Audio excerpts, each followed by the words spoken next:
juga merindukan, kayak pengen kerja tapi ya gimana.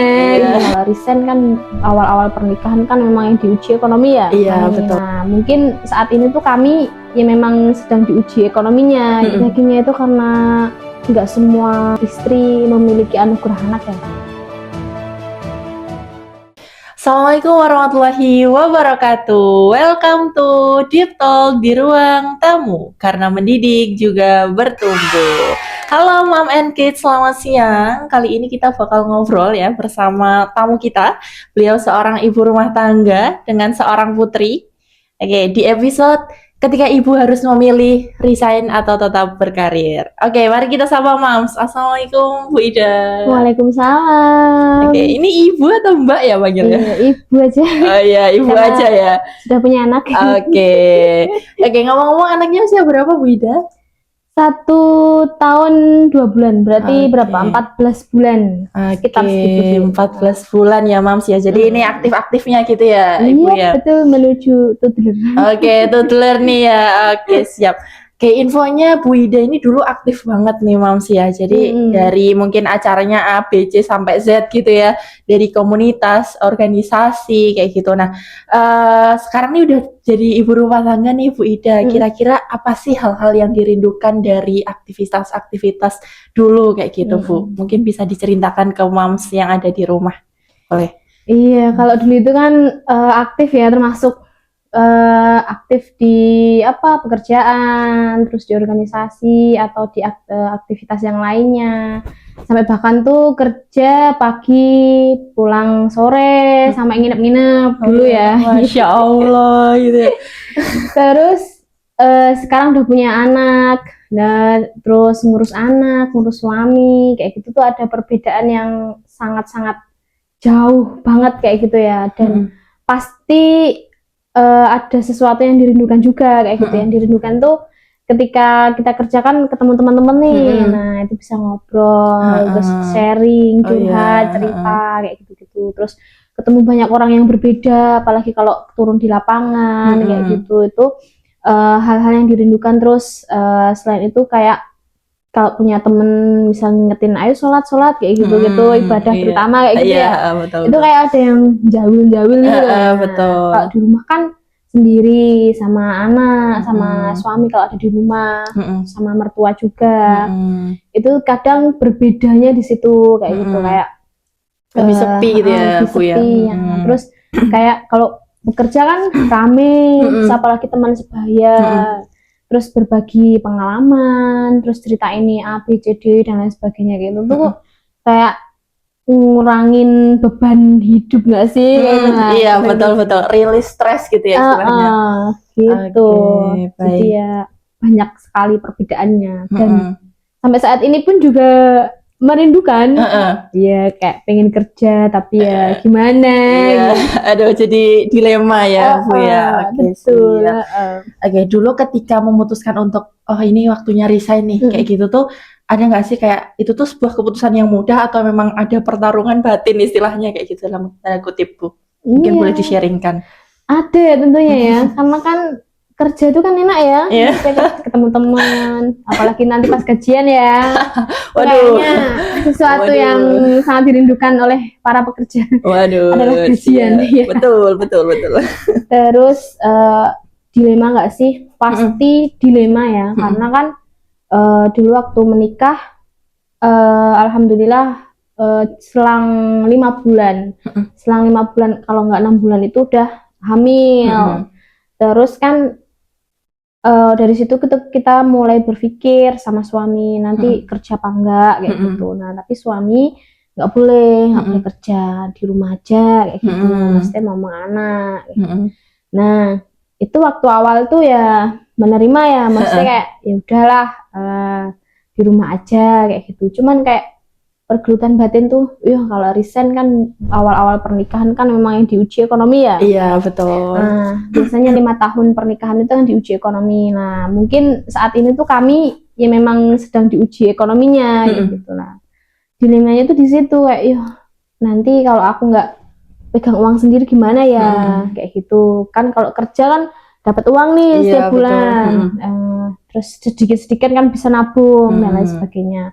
Tapi kalau nggak kerja, ya udah yang ngasih uang kan cuma suami ya. Iya, Nah, betul. itu aku pikirnya tuh kayak nanti jadi beban nggak ya sama Iya, iya. suami, walaupun Iya, iya. itu tanggung jawab dia ya. Betul. Cuman kalau mungkin nggak hanya sama saya ya yang berpikiran nanti jadi beban suami nggak ya kalau cuma jadi ibu rumah tangga kayak gitu. Cuman suaminya bilang nggak usah kerja, nanti insya Allah uang yuk dikasih kayak gitu. Cuman nanti ya sengalirnya aja kayak gitu, yakin pasti ada duit di jalan kayak gitu.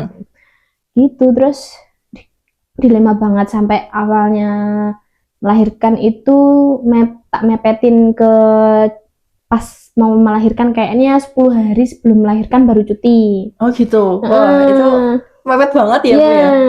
Tapi dulu itu alhamdulillah dikasih kelonggaran kan, nggak kerja setiap hari, cuma seminggu sekali, kalau nggak 2 kali kayak gitu. Terus setelah itu 10 hari sebelum melahirkan cuti, terus kan ada sisa 3 bulan ke depan toh buat cuti itu. Nah, itu juga dilema, pengen lanjut, pengennya sebenarnya lanjut kerja, cuman kayak anaknya sama siapa kayak gitu, kayak sama mertua kasihan, terus sepuh kan mertua aku, dan kerjanya di sawah kayak gitu kan. Terus kan orang tua kan nggak tahu mungkin apa yang pikiran awet dewe kayak gitu kan. Dipikirkan kita mau digimanain anak sesuai pola asuh yang kita pengen kayak gitu. Terus sebenarnya juga ada saran untuk kayak dititipin aja anaknya di mong ya, gitu ya? di mongke gitu. Kalau di tempatku kan kegolong desa ya, jadi kayak daycare gitu nggak belum seperti banyak di sini ya. Kalau di sini kan banyak ya daycare. Nah, kalau ada pun ya pengen titip daycare aja gitu, biar bisa kerja. Cuma nggak ada di sana. Adanya itu ya ngemong. Kalau di Jawa di desa itu kan ngemong kayak gitu ya. Nah, tapi ya nggak tegel hati kan, kayak janganlah. Terus suaminya itu nggak boleh, bener-bener nggak boleh. Pokoknya intinya tuh yo istri di rumah, karena punya anak kecil, ya udah di rumah aja. Nanti kalau nggak di rumah, nanti nggak tahu perkembangan anak gimana, kan kasihan. Iya gitu. betul. Oke. Gimana sih Bu Ida titik balik ya yang memutuskan oh ini yakin nih mau resign kayak gitu tuh, apa sih hal yang meyakinkan itu sehingga itu kan sebenarnya langkah yang cukup berat ya, langkah yang cukup berat banget kayak gitu. Nah itu tuh kok bisa klik, bisa yakin tuh apa sih yang membuat Bu Ida yakin untuk resign kayak gitu? Yakinnya itu karena kan nggak semua istri memiliki anugerah anak ya. Iya betul. Nah, dan nggak semua perempuan yang sudah menjadi istri itu diberikan kemudahan Allah untuk segera punya anak. Ada harus menunggu 7 tahun, 14 tahun, bahkan seumur hidupnya nggak memiliki anak kayak gitu kan juga ada. Nah, terus kayak berpikirnya tuh di situ kayak kamu mau ngorbanin apa sih untuk anak kayak gitu, demi uang yang bisa dicari dari banyak sumbernya kayak gitu loh. Terus suamiku juga bilang kalau uang itu bisa dicari dari jalan mana aja. Yang kamu resign, insya Allah kayak rezekinya itu ya dititipin di suaminya saat kerja gitu.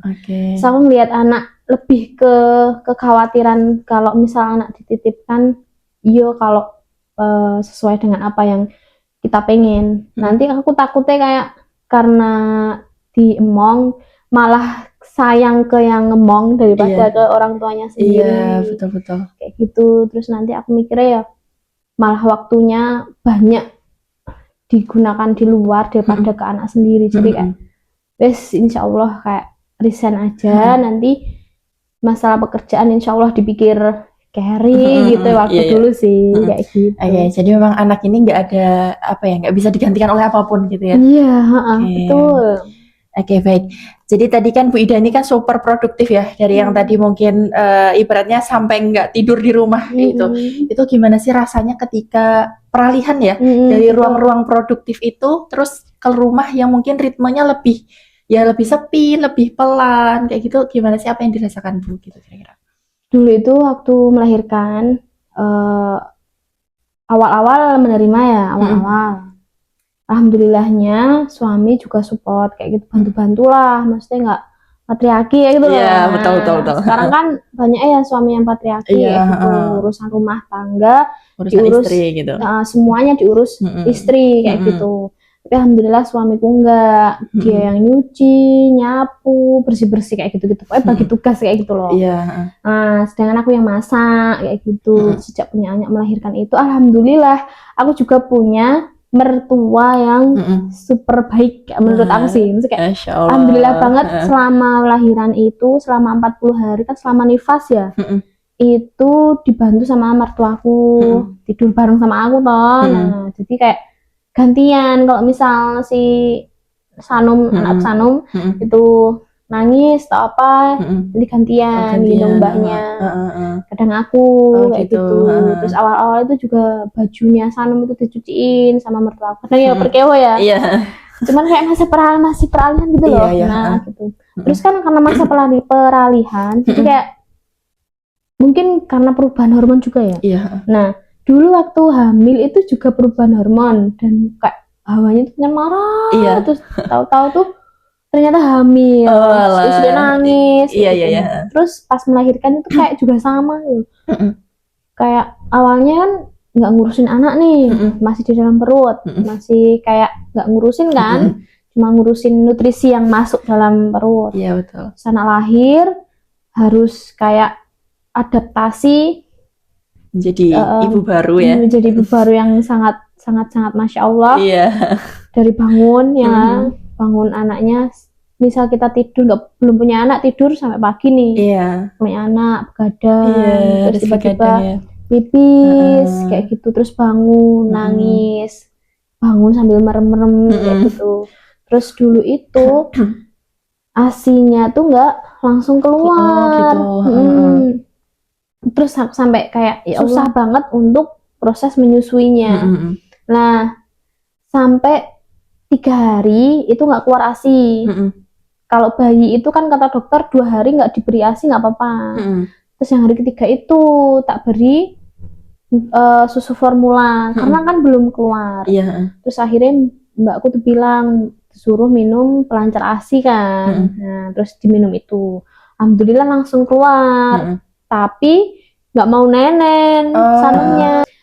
Terus sampai bingung kan, stres di situ gimana. Terus akhirnya dipompa. Terus akhirnya kalau Sanum mau minum pompa dulu. Dan aku nggak nyetok di kulkas. Nah, terus mau minum dipompa, diberikan kayak gitu. Terus kalau misal kan 4 jam ya di suhu ruang biasa. Kalau udah 4 jam lebih dibuang kayak gitu. Terus habis itu sampai 2 bulan kalau nggak 3 bulan itu perjuangan gitu itu. Dan stres kan karena hidup di desa. Iya, betul. Taunya itu dikasih formula karena dikasihkan ke botol kan. Iya, betul. Padahal aku tuh berjuang banget untuk kayak anakku biar bisa pumping langsung gitu. Betul. Langsung kayak gitu tau. Terus habis itu susah banget sampai aku tuh nangis ya, maksudnya Mas sampai kapan kayak gitu nggak mau nenen langsung. Padahal kan nenen itu kan interaksi ya. Iya, betul. Kalau ngedut kan kita nggak ada interaksi. Emosionalnya gitu. Ya, emosionalnya. Sampai itu toh didatangi tetanggaku kayak kalau di desa itu kan sering kumpul-kumpul gitu ya. Terus sih, tetangga tuh bilang, sampai kapan minum formula ngedot, gitu. minum ngedot. Terus habis itu aku punya ide buat nempelin dot itu loh ke puting. Terus mau alhamdulillahnya. Oh, dari situ stimulusnya dari situ. Kayak ada rasa ya Allah, ada langkah awal yang lebih lega gitu ya. Terus habis itu seminggu kayak gitu. 4 hari, kayaknya 4 hari sampai seminggu itu kayak gitu. Pelan-pelan tak lepas. Ketika dia merem tidur tak ganti langsung, dotnya tak lepas terus langsung. Nah, pas proses itu sakit luar biasa. Saya kayak pengen nangis tapi ini demi anak kayak gitu. Tapi alhamdulillah nggak sampai berdarah. Perih, dua-duanya perih terus. Tapi seneng karena Sanumnya bisa minum langsung, bisa interaksi langsung, terus merakit emosionalnya Iya, kayak gitu loh lah. Itu alhamdulillahnya itu.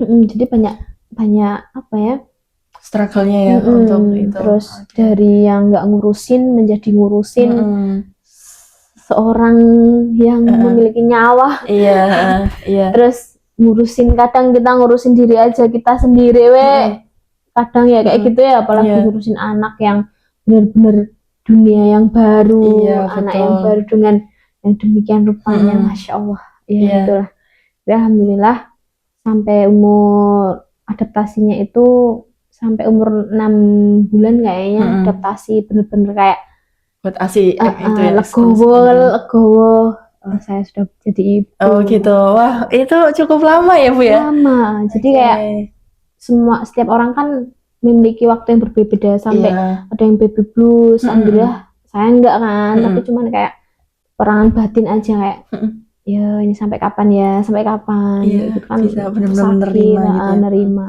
Terus alhamdulillah sih bisa seiring waktu tuh kayak menerima. Oh sekarang udah punya anak kayak gitu. Aku sempat berpikir, kok aku jadi seperti ini, apakah aku nanti cuma hanya berumah tangga kayak gitu, hanya ngurus anak, terus sedangkan kita tuh sekolah tinggi-tinggi kayak gitu, perjuangan sampai pernah ada orang bilang ya, maneman sekolah satu percuma jadi rumah tangga sarjana kayak gitu kan, pasti kan ada omongan kayak gitu.